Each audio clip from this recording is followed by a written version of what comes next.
Welcome back, ladies and gentlemen, to another edition of the Bush League Huddle Fantasy Football Podcast, your one-stop shop for every NFL news, all of your NFL news, and all of your fantasy football requirements. We are now 3 weeks away, ladies and gentlemen, from the draft. This one should be a good one. Keep hearing rumors and swirls of trades and stuff that might happen and other players that might be traded during the draft. So this is looking to be a really fun one, ladies and gentlemen. I'm joined, as always, by my co-host Raj and Fab.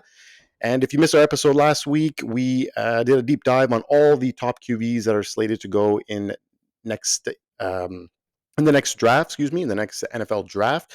This week, we will be diving into the running backs. So we'll do another deep dive on about 7 or 8 running backs here who are slated to go in a loaded running back class this year. There should be a lot of starters in the NFL next season, but we'll definitely get into that a little later. As always, guys, please remember to like, follow, subscribe to all our social medias, TikTok, Instagram, YouTube. Also listen to us on anywhere you get your podcasts. We really much appreciate it. Now, guys, just diving into quickly, Aaron Rodgers Watch 2025 continues. This is now week 4, I believe, from the started free agency, and Rodgers is still without a team. He did have a little throwing session with DK Metcalf at UCLA over the weekend, and it seems like it went well. So, would you be surprised if he didn't land with the Steelers right now? Like what's going on right now? Anyone have a take on this? The date went well. It was a little coffee. I mean, was it a Tinder date? He threw it to DK without any defender, so I hope it went well. Yeah. I mean, this is like an Aaron Rodgers pro day in 2025. Yeah. I mean, yeah, it's just sign already. I don't know. Like, and again, I'm not putting pressure on Aaron Rodgers. I get the whole thing about like it's his swan song. It's the last team he's going to sign with. I get all that. Just sign, man. Jeez, it's enough now already. Come on. Like, you're already throwing passes to your future wide receiver. Like, let's go. Get it over with already. What are you waiting for? He's waiting for big night at Pat McAfee's honestly, show. Pat McAfee's live show at PPG Paints Arena in Pittsburgh. He's going to be there. He's going to announce this. It's there it is. clear. That's what he's waiting for. This is all a work. You know what? This is LeBron James decision 2025. Yeah. And everyone's been saying that just because like now it's out there that he won't do it that way because everyone says that he likes to do things his own way. So now if everyone knows it would be so funny if that actually happened. Definitely boost ratings for McAfee, that's for sure. It's gonna be that. But look, the owner today spoke and seems optimistic. Says like it's probably likely only a matter of time. But then I heard Big Ben on his podcast say that the reason why he's holding out is the same thing kind of what Fab alluded to, like just sign already. Like if you're going to go there, just sign. Big Ben seems to think like he's still holding out hope for the Vikings, that the Vikings come calling because they have the more complete roster. But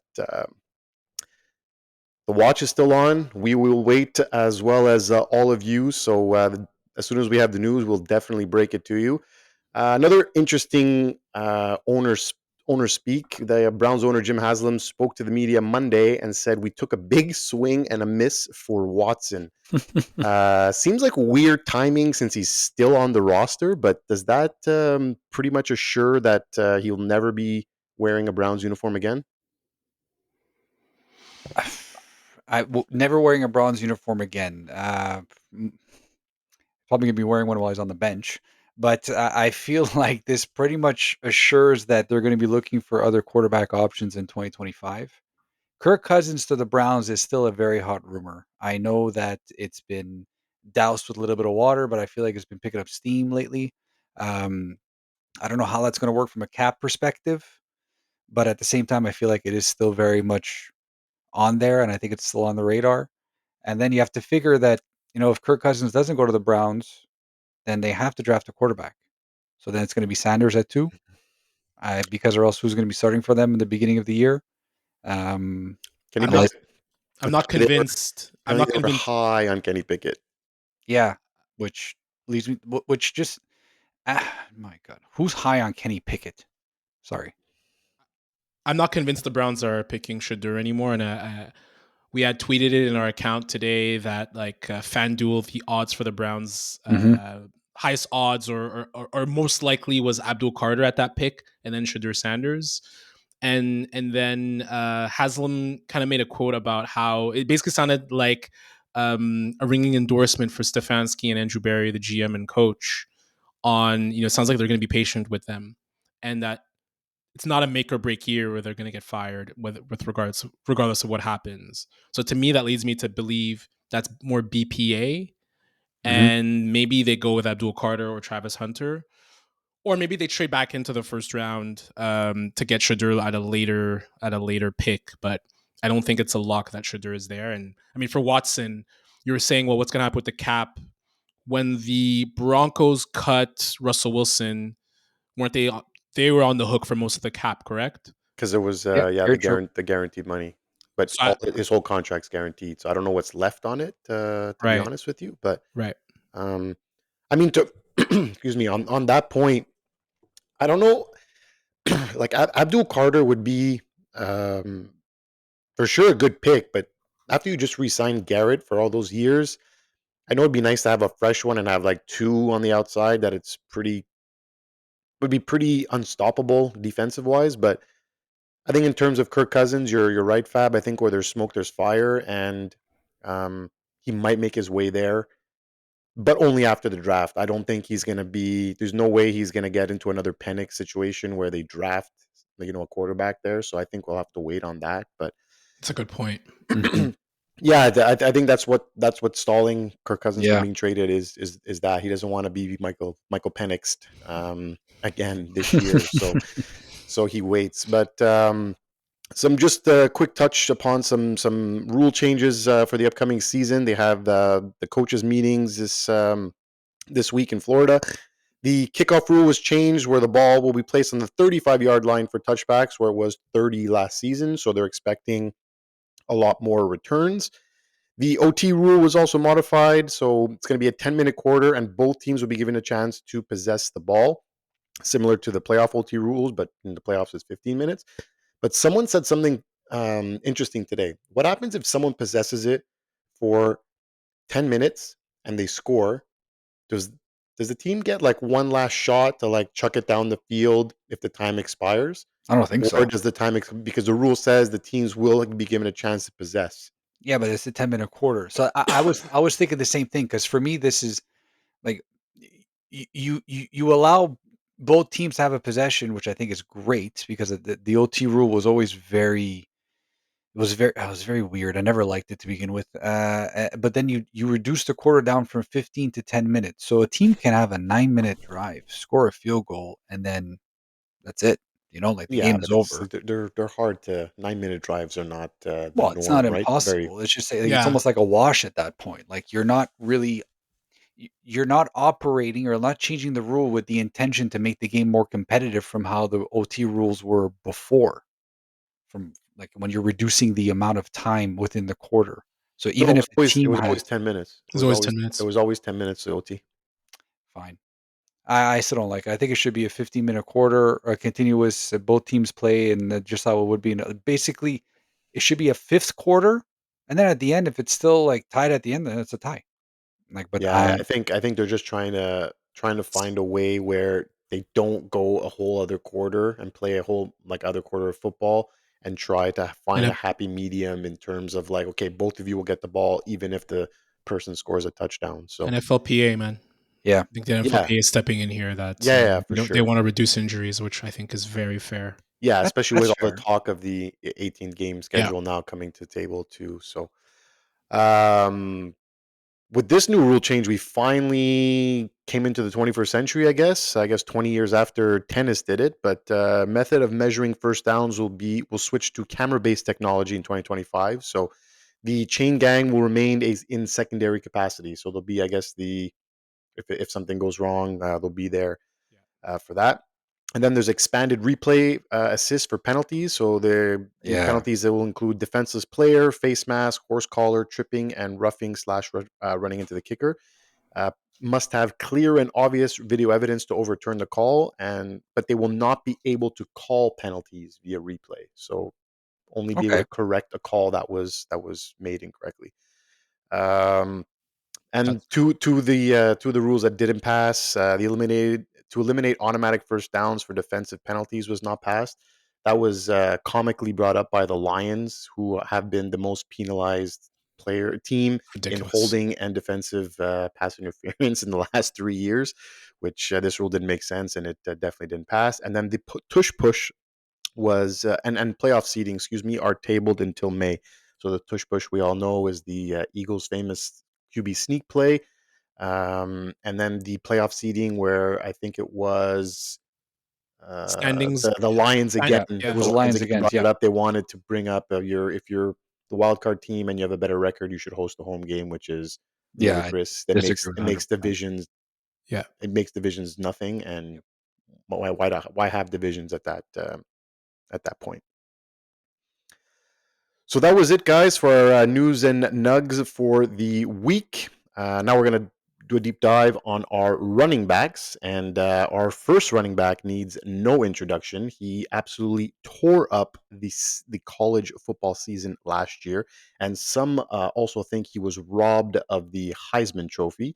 I think that's a very popular opinion. We have Mr. Ashton Jeanty. I'm going to feel like Fab today with these running back names. I know. So So far, you very guys are keen doing for worse the than one. I am. I think we got to change this. That was an easy one, man. I know it was an easy one. And We've only been talking about it for the last 4 months. Yeah, Ashton Jeanty. Ashton Kutcher. Ashton Jeanty. Boise State. So this is obviously a guy who's slated to be first running back off the board. I don't think there's any debate about that. We have some comps similar to Alvin Kamara or a supercharged Maurice Jones-Drew. So I think that's a pretty fair comparison. I don't know if you guys saw him without his shirt on at his pro day, but he looks shredded. It reminds me of the A.J. Brown and DK Metcalf picture way back when they were just two guys just jacked in a picture. It was insane. But going into 2024 stats, he had 2,600 rushing yards, 29 TDs, 7 yards per carry. It's just video game numbers. Also had 23 catches for 138 yards and another touchdown. So 30 total TDs last year. Just insane. Raj, I know you've talked highly about him a lot, so I just want to get your take right now on Jeanty. Yeah, it's the contact balance with him, really, and even just to further add to the stats, 1,800 yards after contact, 143 missed contacts forced that led FBS, 5.2 yards after contact per carry, and that also led FBS. So I think for him it's the contact balance, it's bouncing off defenders, it's the lateral movement to find a hole, to keep the speed, and to burst into it. And like I just saw so many runs of his where he's just knocking down 4 to 5 defenders, whether it's with elusiveness, whether it's with straight power. He didn't run at in the 40. He didn't do his pro day. He didn't do the 40 at his pro day. So I think some people may be concerned about his long speed. If you watch his film, if you watch his highlights, I have zero concerns whatsoever. So I think like total package, the supercharged Maurice Jones-Drew for me like makes a lot of sense in terms of if you look at the height of Maurice Jones-Drew, he had an all-pro season. I think that all-pro season he had like 340 carries, 1,600 yards, 8 TDs. He had 3 straight years of 1,300 yards. So at his peak, MJD was one of the top backs in the league. So He was a beast. He was an absolute beast that people forget about it. So like small contact, like compact, 5'8", 200 pounds. I think if you were to draw any amount of weaknesses, is the volume. 750 carries in his 3 years at Boise, so that's a lot of carries. Do you have concerns about that in terms of how he will hold up in the NFL? No, he hasn't had injuries, but it's just a lot of carries, right? It's like literally 2-3 years worth of NFL carries already coming in. The competition, Mountain West isn't great. Mind you, he did very well against Oregon. I think he had 192 yards. And then, how good is he as a pass catcher? So to me, though, this guy's like an elite player. I don't see any holes in him, and like this guy has a chance to be at least a 1 or 2 time All Pro. I don't think he's a Hall of Famer, but highly, highly effective starter. Yeah, I definitely tend to agree. And as far as best fits, Fab, where do you see him going that fits perfectly? Well, you have to look at the teams that are actually running back needy, and that's kind of the issue. I mean, running backs have made a bit of a resurgence as far as being a premier position in the last few years. We've seen what it can do with Christian McCaffrey and Saquon Barkley and even Derrick Henry, right? So the teams that really need a running back are the ones that should be focusing on Genty, and I think it's best kept secret or not really. There should be the Las Vegas Raiders. Um, they could use a wide receiver, but at that spot of picking six, they're going to be deciding on whether to take, Ted McMillan or to take Genty. And I think the ceiling for Genty is just way, way, way too high. And the floor is also high too.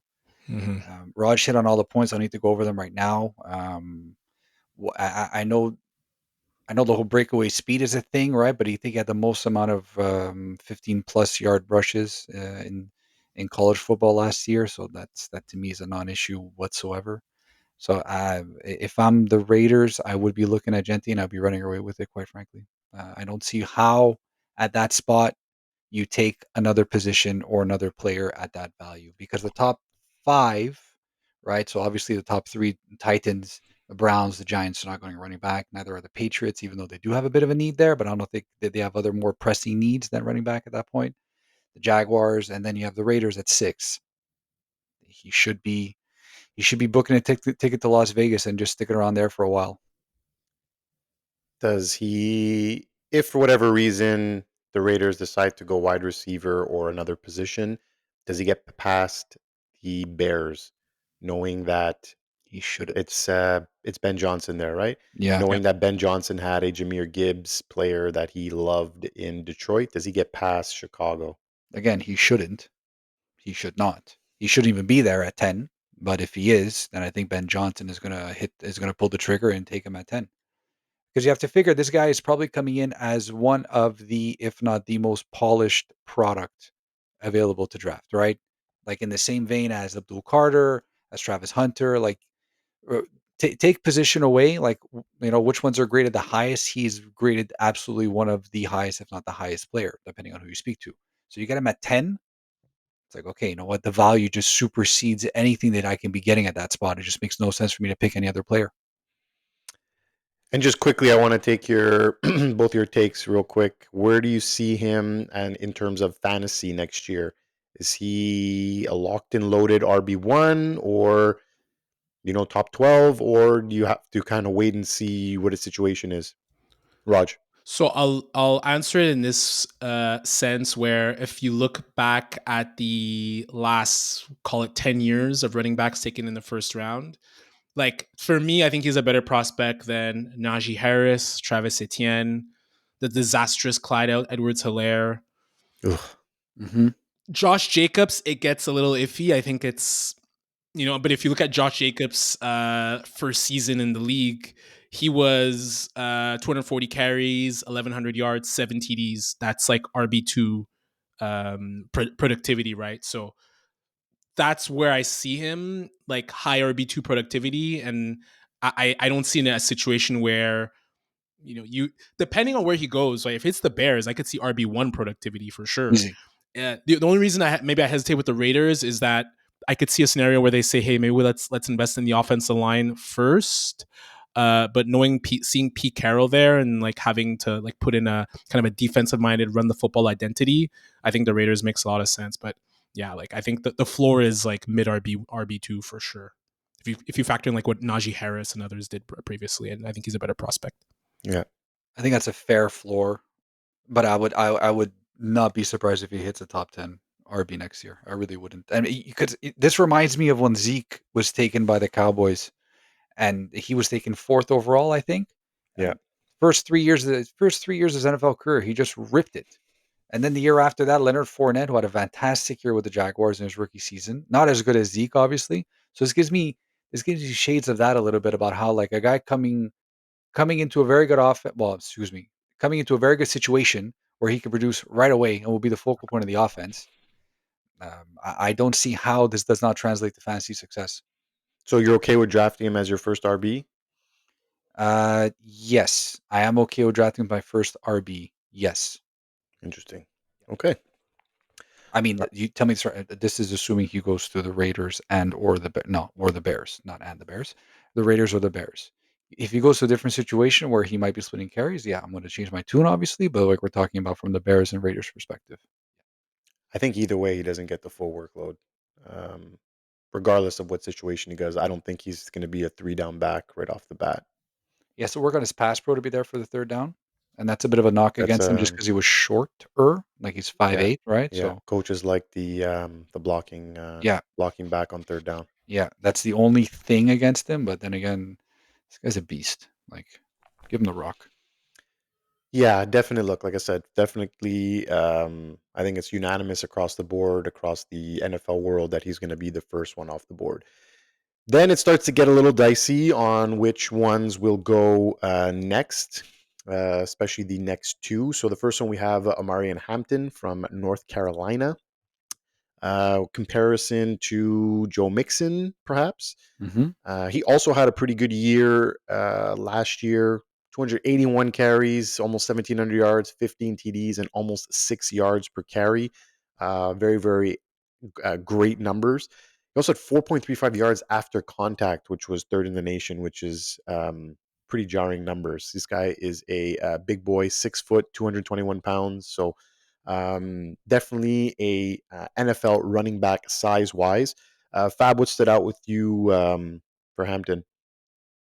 The entire combination that he has with size, explosiveness, and lower body strength. Also, the fact that like he, I think he's more of a true 3 down back, maybe than Genti, just because he has really more natural hands as a pass catcher, and his pass protection is very good. So when we've mentioned it a few times right now, like whenever running backs are drafted in the NFL, like how do they get the most amount of playing time is if they're also solid in pass protection, and Omarion Hampton has that. So I think that's going to be the biggest benefactor for him. Super elusive, great yards after contact too. Like not necessarily up to Genti's level, but very much on par.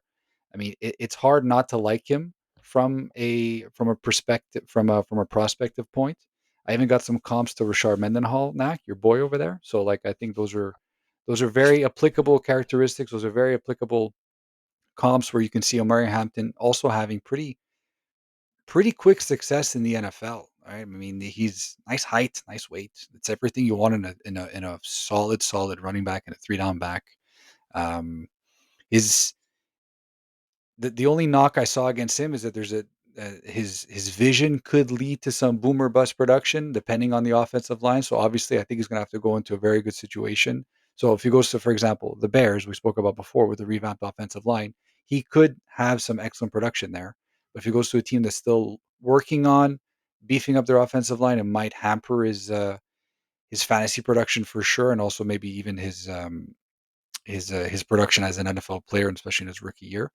But this is another guy too, where we spoke about it already, right? The RB class is very, very, very deep this year. I mean, you have to wonder where Mario Hampton would be drafted if Genti was in this draft class this year, right? Because he has all the qualities that you're looking for in a 3 down back from every single level. So I think he's going to be an excellent, excellent product going forward. For sure. So and I guess like I know that running backs now are kind of brushed aside, and I think this year with the resurgence of Saquon Barkley going to a good team, good offense, good offensive line, he got paid like the best running back in the league as well, and there was a resurgence. You saw Henry past the age of 30, who was still putting up jaunting numbers, but it's hard to expect two running backs to go in the top 10, I believe, in a Mm. draft. Raj, where do you see him? Where do you see his best fit? And is it possible that two can be picked in the top 10? Yeah, so I think he's going to be a first rounder for sure. I think what's great about him is, and sometimes we take for granted, some running backs are more suited for gap scheme runs where like the offense line is man on man, hat on hat, and then some running backs are more suited for zone where they stretch it outside and cut back in. I think both Gentian and Hampton are really good for both. So that's where I could see Denver. Denver, they ran a lot of gap and zone it was fairly equal for both of them. And the GM, I think it's George Patton, he even said they're going to draft a running back in this class. I don't think it's no secret about it. They lost They did. Javonte Williams. He would pair quite nicely with Audric Estime, actually. And then from a running back from another team that's running back needy, I think you have to think the Cowboys. I just don't know if where they're picking at 12 is realistic. But to me, when I see Hampton, I see a guy who's bell cow size. I think Fab hit it right on the nail. Bell cow size, great combination of size and speed, good hands as well. That's why I really like the Joe Mixon comp. Like from a body perspective, from the way he plays, enough elusiveness up the middle, but still a lot of power. He looks a lot like Mixon to me. So I think the Cowboys could definitely benefit. I think the Bengals too, because I feel like Chase Brown, with his slender build, might not be. I don't know if you want him to have 90% of the snaps. Right. So that could be an interesting one. And then another one would be the Jaguars. They're at 5, I believe, the Jags. So I think that's a little bit high. Would they trade back into the first? I don't know if you do that for running back, but I'm firmly of the camp that Hampton is going to go in the first round. Yeah, I definitely agree with the first round grade because there are some running back needy teams that are for sure going to chomp at the bit if this guy drops to them. I was thinking even as a wild card, the Jaguars with Jeanty. That's why I was thinking of something like imagine they just kind of throw like a wild card in the draft and they just take him. They need a player. They try to trade Etienne maybe, or Etienne just becomes like the third down guy. Who knows? Um, I definitely agree with the Cowboys. It could be a little rich, but I did see some mocks that had them taking him at 12. But then after that, you had Miami, the Colts, Atlanta, the Cardinals. Like you said, the Bengals maybe at 17. Then you have the Broncos. Like I agree with you. I don't think he makes it past the Broncos if he falls there. And then another interesting one to see would be the Steelers following at 21. Would they really go running back again in the first round? I'm not too sure. But if someone of his caliber maybe becomes available, they may think about it. I don't know. Yeah, I don't know if the Cardinals are enamored with Trey Benson, and they're going to be running the football a lot. They ran the football a ton last year, and they run a ton of gap scheme. I think they're 68% gap scheme. That would be a great fit if they feel that. Well, A, James Conner, he's getting up there in age, and B, they're not super enamored with Trey Benson. I think the Cardinals are picking 17th, if I'm not mistaken. So that could be 16th, interesting. yeah. 16th, yeah, thanks. So that could be an interesting one as well. Yeah, I don't see I feel like they have more needs, and having Benson there, he was only there. It was only his first year, right? So sometimes running backs, it could take some time, but I think they have more needs than that. But I could see it. I just like you said, I liked your first fit with the Broncos. They did lose Javonte Williams, so I think pretty pretty good fit there. And then I mean, if you keep going down the board, I don't know where he would be taken after. Like, are teams really looking for running backs after the Steelers? Is the Chargers maybe? I was going to say the Chargers. Will the Chargers go first round running back? I mean, they have Najee signed to a 1-year contract, and after that, they have who? There's not much behind there. Well, that's it, right? So if they're not going to be taking him at this 22nd overall, I mean, I think the Chargers could be in for running back at some point in the draft this year. If it doesn't happen at 22, but I would not be surprised if they take one. I've heard people say Commanders. There's been a lot of talk about Commanders. I thought about the Commanders too, honestly, because they have Brian Eckler, Robinson who's and up in Eckler. age. Brian Robinson is pretty serviceable in that offense, though. Yeah, but like that team is already borderline complete as far as like putting together an offensive production is concerned. Like, what are you missing right now? You're missing a top end running back, right? Honestly, it's going to be interesting because like I said, these top end running backs. Like sometimes, like you don't think someone's going to fall to you, and then at one point, like you have no choice but to, okay, like we need to get this guy. We have to pull the trigger. Like it's just too good to be true that he fell to me. So yeah, the Commanders, man. Like you look at it, they're drafting 29th. Imagine he gets to 29 and he's sitting there, and they're like, you know what? But even wild card on the Bills, they're not paying James Cook, right? Yeah. If he gets to 30 and they can get a running back under contract on a rookie deal for potentially 5 years, I think that's maybe something they'd be willing to they'd be interested in. Yeah, but I don't see him falling back behind the Broncos. No, I really don't. Yeah, I I think. don't either. But stranger Yeah, things for have sure. definitely happened. Okay, moving right along to our number 3 on the list, Mr. TreVeyon Henderson out of Ohio State. PFF Big Board, he's ranked 70th overall in the upcoming draft. He has shows comparisons to Jamal Charles and to a certain extent Aaron Jones. So explosive with great top speed and acceleration. 2024 stats: 1,100 yards, 12 TDs, and also had 400 receiving with 4 touchdowns. Fab, tell me about Henderson. What's to like about Henderson? He's super elusive, like we've been saying already. Super agile. Great long speed. Like we've been seeing comps so far for Jamal Charles from an acceleration standpoint. Shades of Aaron Jones as well. I've noticed too, which are very very interesting. The issue that I have though with him, obviously from the lack of size, it's and this is I'm going to be saying this about both Ohio State running backs actually, is the fact that they were both productive in the same offense.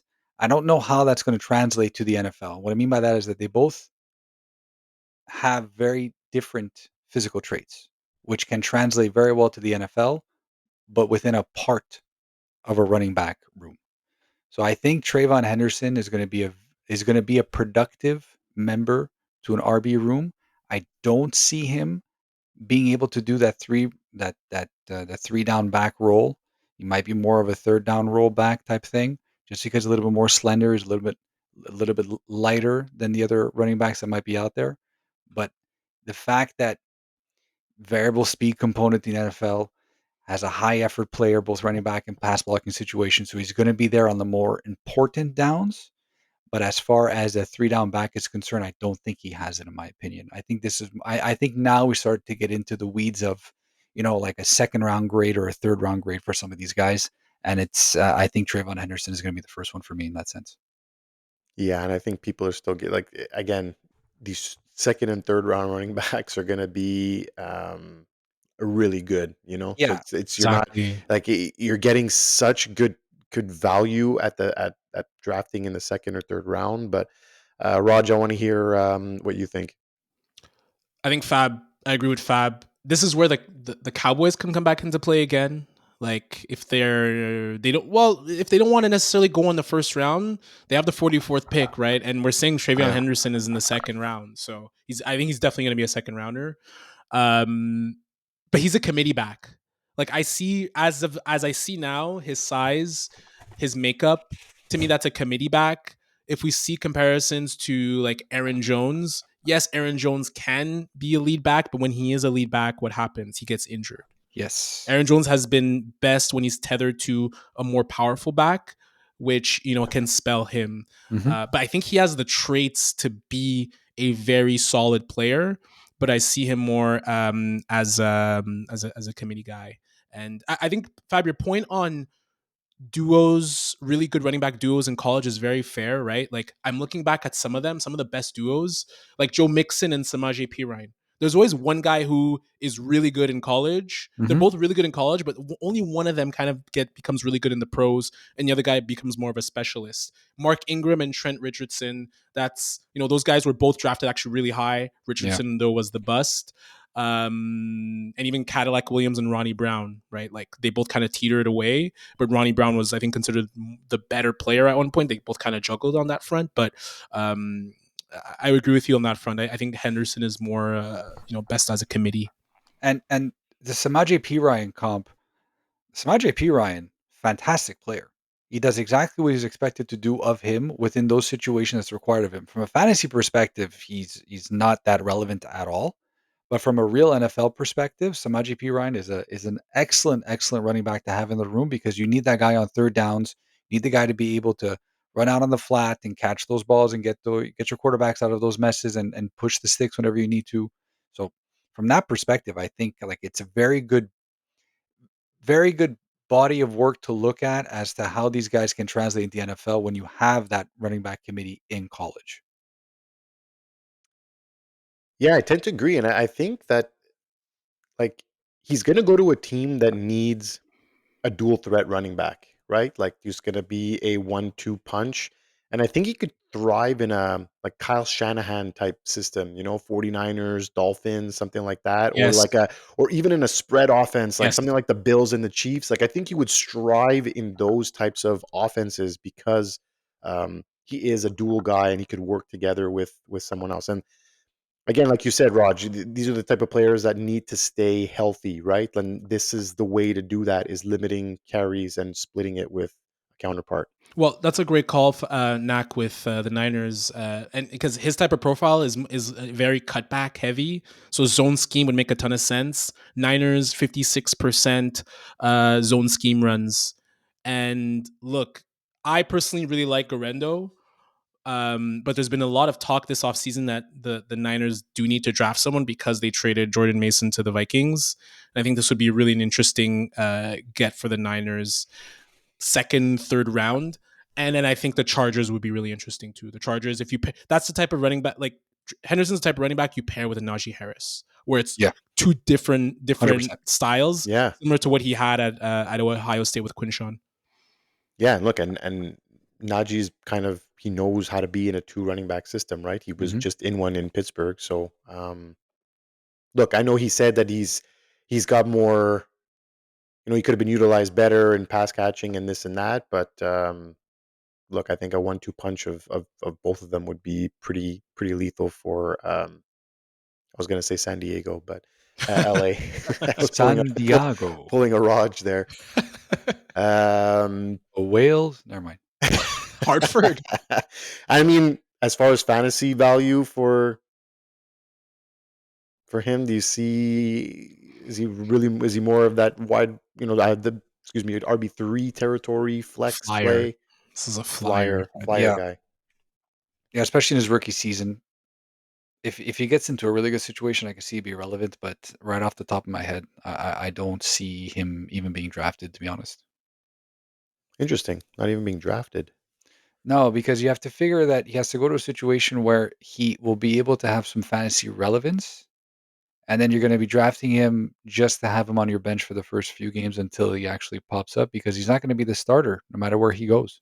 Well, also, guys, there's a lot of good running backs in the league. Like, I'm going Yeah, through Yeah. yeah, Tankathon, and it's like, we didn't talk about the Giants. Like, I don't know, Tyrone Tracy was good, but man, like a lot of ball security issues. But if you go through the list, like, there's some really, it's only 5 or 6 teams that really, really need a yeah, running back. yeah, Yeah. There's yeah. definitely that's what's funny about this is because it's such a stacked class, but there's Hmm. also so many solidified running backs in the league that it's like they may not get playing time wherever they go, right? Or limited playing time.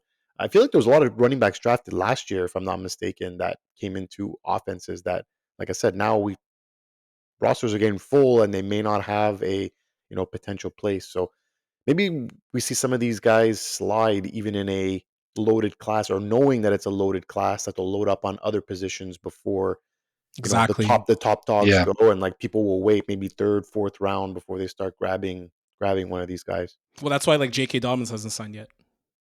Yeah. True. Well, most of those guys now won't sign till after the draft No, for sure. exactly. Yeah, Yeah. exactly. Yeah. Well, moving on to his Ohio State teammate, Mr. Quinshon Judkins.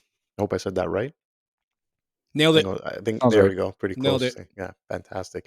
Last week you said Um, Judkins. yeah, Judkins. Yeah, I know. I wanted that Judkins, was the one I wanted to make sure I nailed because I screwed up last week. Judkins, mec. Judkins. Yeah, it's my Judkins. Quebecois coming out over here.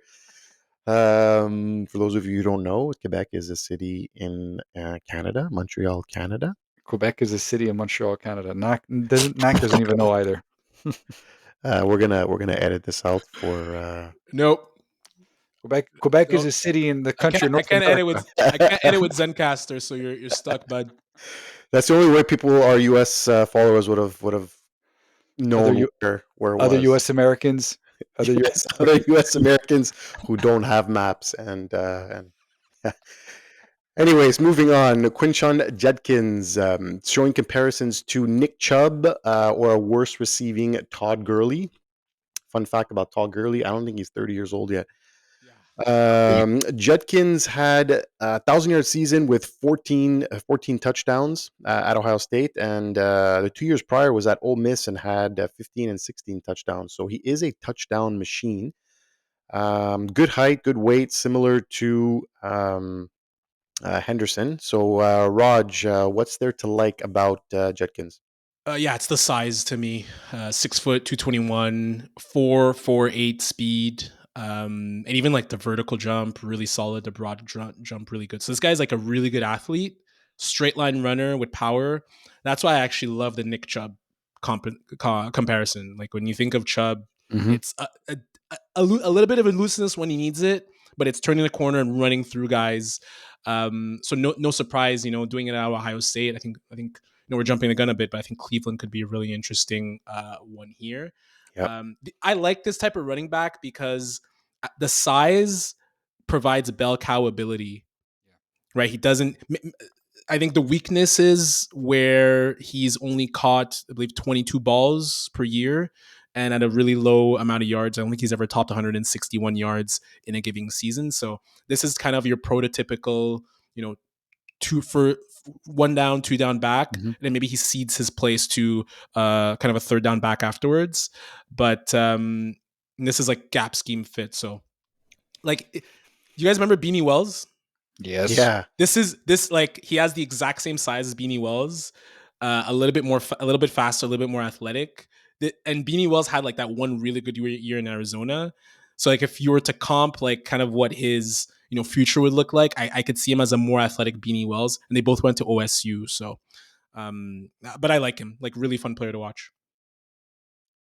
Also would thrive in like a gap power scheme, like a run power Mm-hmm. scheme. Like teams like even the Titans or Steelers, I think would make great fits. Steelers run that ISO play on first down every time. But I think you nailed it with the Browns. I think that's a perfect fit, especially we're comparing him to Nick Chubb, younger, cheaper version. So I think he would fit in um, really well over there. Fab, anything to add on Judkins? I I think after everything Roger just said, which I don't disagree with, I think a lot of his performance is going to come based off of the quality of the offensive line of the team he gets drafted to, Yep. and just because he is a very much a gap runner, so the strong eye formation and all that stuff, it's going to be right up his alley. He needs to go to a team with a very good offensive line, and that's going to be able to make those holes for him right at the beginning. He's a super physical runner, super physical, and again, just to go back to what we've been saying before, very, very good pass blocker as well. So he could be there on third downs. Just from a pass catching perspective, it might not be what you want from running back, but quality player. And again, we're getting into the later rounds over here, right? We're getting to the second round and third round, and this is going to be a um, fantastic depth piece to add to the running back room.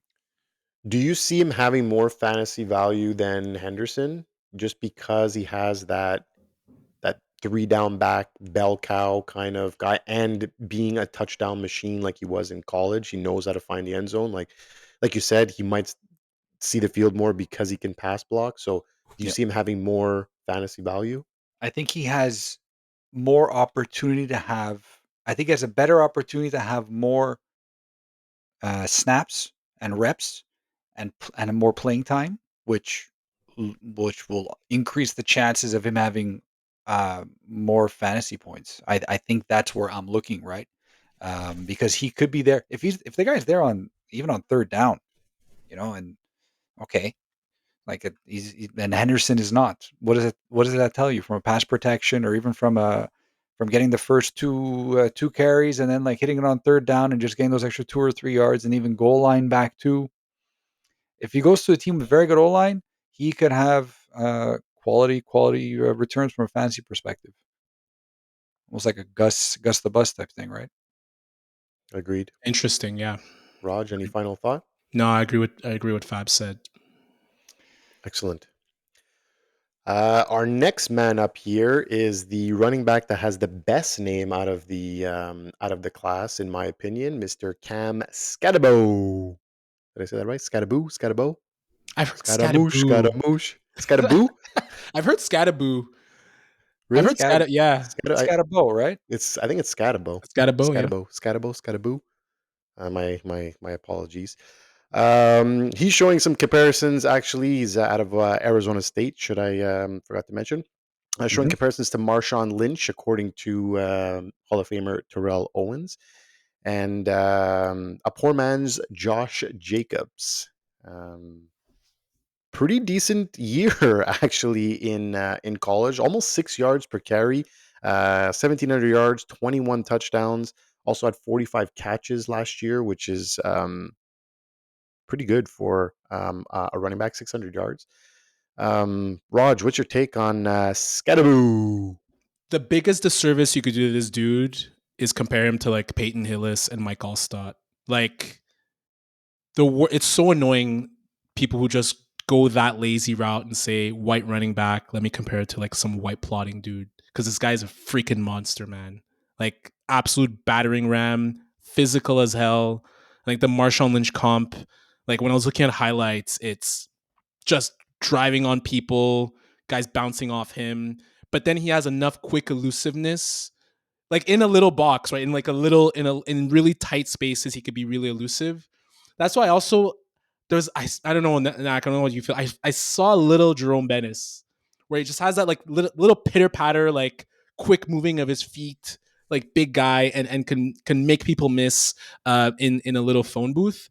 I think for him it's depending on it's always but depending on the team, right? So depending on the team he goes to, if he could be a bell cow, I like his bell cow ability even more than like a TreVeyon Henderson, and the productivity is there as well. So I think him and Quinshon Judkins is very similar. What stops him from being like a star is maybe just the lack of finishing speed, like Mhm. the 4.640, lack of acceleration. I don't think he gets to that top end gear to be able to really have like explosive seasons. But on the right team, I think he could be a very solid starter for the average length of that a running back is a starter, like a 3-4 years, and then he could be a really capable backup. I saw a AJ Dillon comparison as well. I don't like that. I don't think Dylan was to me like couldn't really be as elusive as like the thundering aspect, He's yes, but in elusiveness, I think Skattebo's way more elusive. that I definitely agree. But I think you alluded to it. He does lack the breakaway speed, the home run hitting speed that you want in a running back, and his pass protection also needs a little bit of work, so that might keep him off the field a little bit. Fab, what did you think about Skattebo? I got a player comp for Kyron Williams, which I think lines up pretty well with everything, his frame and what he brings. I like Skattebo a lot actually. For me, like right after Omarion Hampton, he's my number three as far as running backs are concerned. I think he's going to go a lot later, and I don't really know why, but I think whoever does draft this guy is going to get a stud. I think he does have a path to having a 3 down role. Um, he's really good. He's really, really good. And the fact that this guy has a lot of, like Roger, you say moxie. This guy plays with a chip on Ton. the shoulder. He has that, and you want that in a running back too. He doesn't shy away from contact, and he doesn't shy away from big blocks as well. The only problem is that sometimes he whiffs on them, which he needs to work on. But apart from that, like this is th- this guy's going to get drafted. He's going to get into a starting role, and he's going to make people watch because this guy's good. This guy's really, really good. Yeah, no, I definitely agree. He's gonna Dude, he's if super in the elusive. right situation, he's gonna I, definitely I excel. just I'm having a hard time just figuring out which team is ideal for him because he's not a first rounder, second rounder TBD. But I think we all agree that the Hendersons, Judkins are going to go before him. So I mean, are we going to see Patriots? Patriots have a really stacked interesting? running back room, though, man. I think I don't know. Not I think really. Ramondre is overrated. I don't. I think he's Yeah, had two. I don't think it's stacked. No, Yeah, stacked, I mean like full, not stacked as in like Even 49ers as a rotational piece, I think might could work. The Ravens, like you don't know how long Henry has left. You bring in another guy. I don't know. he'd be a sick Raider. Raider would be This guy would really be a Raider sick would be Raider, really good man. too. Yeah. Yeah, I definitely agree. I definitely agree. Moving on to our boy Caleb Johnson out of Iowa, getting comps to Matt Forte and Le'Veon Bell. Definitely, I know, Raj. We had this conversation off camera. The Le'Veon Bell comp is really, when you watch his highlights, you could really see it. Had almost 1,600 yards last year, 21 touchdowns, and almost 7 yards per carry. These numbers are ridiculous. Added 21 catches for almost 200 yards and 2 TDs, 4.42 yards after contact per carry, which is absolutely ridiculous. These look like Le'Veon Bell Yeah. numbers. Fab, what's the like about this guy? What's not to like? He ranks super high in yards after contact per attempt, breakaway runs. Like we're talking, when I say super high, like top 5 amongst all the college running backs. Um, Zone attempts too. He does operate a lot more in the zone, but you have to figure he's very smooth, good speed, good vision. I saw comparables to Todd Gurley, like a little bit of shades on that, but even comparables to Arian Foster in a running style. And I remember watching Arian Foster when he first started playing in his rookie season. The guy was gliding when he was playing. So you get comps to Arian Foster, you must be doing something good. Um, he's another guy like we just spoke about with Cam Skattebo, where he's going to go later on in the draft, and he could end up being a 3 down back for a player for a team with very minimal investment. Super elusive, like always, like a lot of these guys that we're looking at right now. Um, yeah, he's one to watch for sure. He's looking at a very nice potential future in his career. Raj, what do you think? Chef's kiss watching him play, man. Yeah, It's this is my favorite type of running back. Like as Fab alluded to, the gliding, smooth running, Foster, Matt Forte. So I think we talked about it, Knack. I think the Steelers would be really interesting. They run 58% zone outside zone. I would love this That pick for would the be a Steelers. Yeah, great pick for them. We didn't talk about them, and I've been waiting a little bit, but I don't know how sold I am on Pacheco. I think he'd be an interesting fit with the Chiefs. Somehow, some reason they're going to bring back Kareem Hunt. Yep. I just think Pacheco's like not efficient as a runner, and just the way he runs, he's not suited for lasting very long in the NFL. And I think they need someone who could spell him a little bit and really play the running back position as it's supposed to be played versus just kind of running into people and being physical all the time. Well, look, there was also a reason why he was a 7th round pick, right? There was nothing. exactly. It's nothing. He had a good Good point. year. Yeah. He was on a good team. But this year, you saw his style got him hurt and came back, was never the same. Who knows what he looks like next year? Should be able to come back, but yeah, no, I definitely agree. He could be a great fit for a team like KC. I just don't see how he potentially fits if they're going to start Pacheco and then swing in with Kareem Hunt. The thing with the Steelers is that he, from a uniform perspective, fits perfectly. Those And then Iowa that colors, too, it's the exact same as the Steelers those one. highlights looked beautiful, Yeah, right? Exactly, yeah. it's the exact same trim, and those highlights. It was like I could get used to watching that on Sundays. As far as any fantasy value for him, I guess it's going to depend on where he goes. Obviously, Yeah, Yeah. Go I for don't it, man. see him getting. Well, I just don't see him getting much work in the first year, and at least not in the very beginning of the season, unless he goes into a fantastic situation. But this could be one of those breakout stars towards the end of the fantasy season, when you look at the Bucky Irvings of last year, right, and maybe a little bit Tyrone Tracy, where these guys that were not necessarily household names get into good situations and earn their spot on the roster and earn their starting spot. We could be looking at one of those. Yeah, Rod, you had yeah, he'd be good for like he'd be a good dynasty draft pick, Mm. like a stash guy for sure. agreed. Okay, we'll get into our 7th running back of the evening, which is RJ Harvey from UFC. I think Raj seems to think it could be this year's Bucky Irving. Don't know too much about this guy. Had about 1,600 yards last year, 22 TDs, 7 yards per carry. We seem to be seeing a pattern here with the with the yards per carry. It's nuts. Also added 22 catches for 280 yards, 2 TDs. Raj, tell us more about Harvey. Yeah, so smaller guy, 5'8", 208, 4'4", 40 at the combine. Really good vertical jump, 38. Solid broad jump, 10.7 inches. And really solid 20-yard shuffle for 3.4. So high ranking in PFF's win above average metric. Lots of missed tackles forced. And that's another thing with this class. Like, everyone is elusive. Everyone is physical. Extremely productive player, back-to-back 1,400 yard seasons. And when you look at his highlights, what jumps out is the jump cut ability. Really, like, make people miss, breaking ankles. And I saw a few games, one against Kansas, I think the other against Oklahoma State, where he only has 22 catches but 280 yards, and they were big chunk plays.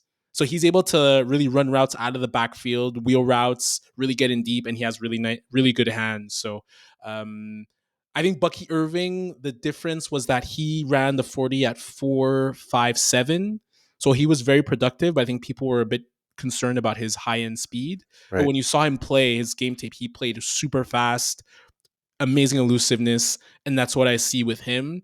And I think with him being RJ Harvey, and I think the things that knock him down are the fact that he's undersized, dances a little bit at the line of scrimmage, and is weaker on pass pro. He had a 22 PFF grade last year, but really like this player again. Like, I find once you get from the third running back to like the seventh or eighth running back, there's a lot of interchangeability between those players. Right. Anything to add to Mr. RJ Harvey? He was a 2-year starter for the UCF Knights at the Big 12, and he put up 1,400 yards per year in both of those years. So this is another one of those guys where it's like, maybe because it doesn't come from a very big college, maybe because he's a little bit undersized, you have to wonder, like, the production is there. Like, we're talking about 38 touchdowns in 2 years. That's not nothing. And he is super elusive, like Roger mentioned before too. So I think going to a good situation, I think he could be a very, very good productive player in the right team.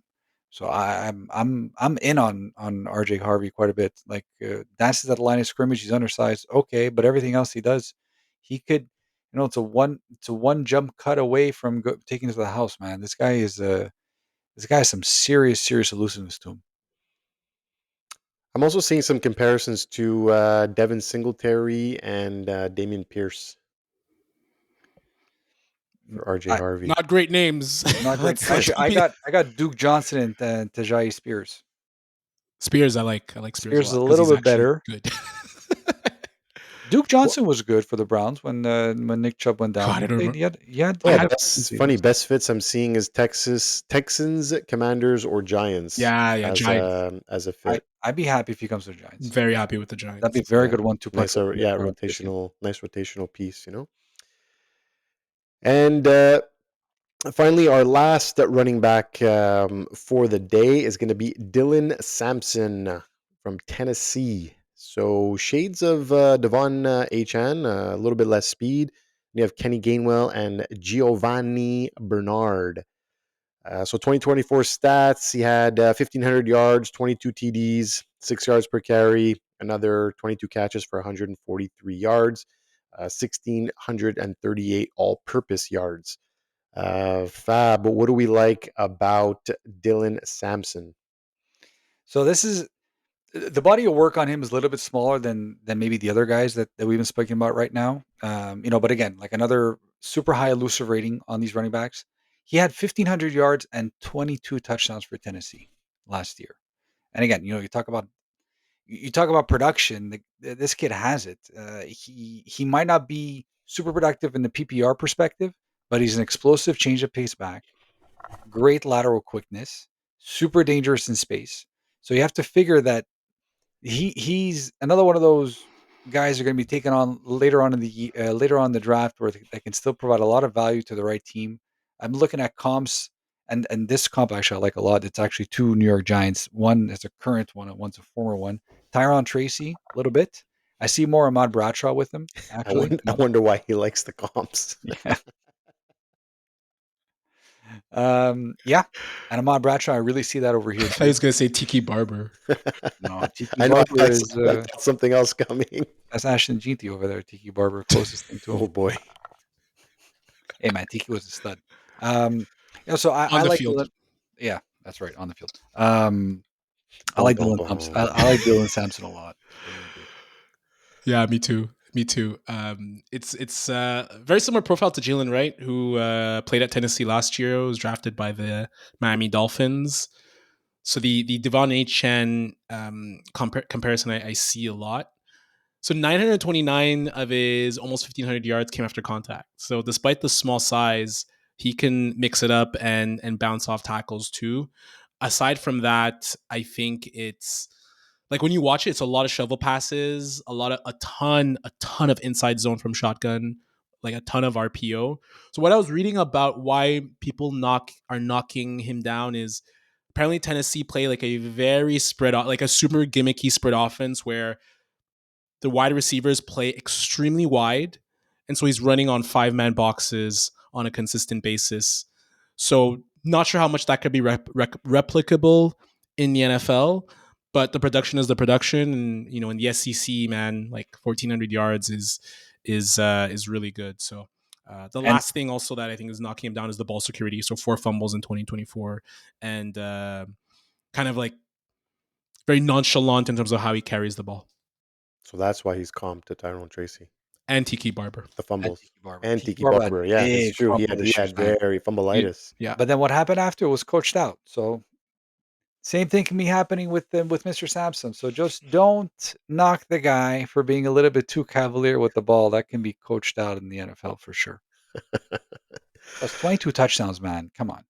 To me, this is like third down back to start. I mean, the pass pro, that'll be interesting. That's what's like going to be hard to get him on with the a rookie. He's Yeah. going to add a little. He's going to have to add a little bit of weight to him, but he's not like he's 5'11", 6 foot. Like he's right there. He just needs a little bit of meat. Yeah. This could be. I was just looking at it right now. The Broncos, with how Sean Payton loves just those dump offs to running backs. This could be it could be a really interesting fit, like in a later, maybe day 2 or day 3. Mm-hmm. Yeah, I agree. Yeah, I think he probably goes further down, probably the 3rd or 4th round running back. But that'll do it, guys, for our deep dive running backs. Well done, boys. That was excellent. If you liked our running back show, please go check out our QB show. That was last week's episode. And next week, we'll be doing a deep dive on the wide receivers. So please keep an eye out for that. We will be posting all sorts of content in between. So please make sure to follow us on Instagram, TikTok, YouTube, and get us wherever you get your podcasts. I think that'll do it for us, boys. Raj, that's cue the music. Yeah. Yes. Yeah. Yes. Yeah. Yes. Music coming to you in Quebec. Yeah, it's coming live from Earth, Montreal, Canada, Quebec, the Milky Way galaxy. Oh man, That was good. That was something else. That was good. Peace out. Good night, everyone. Goodbye.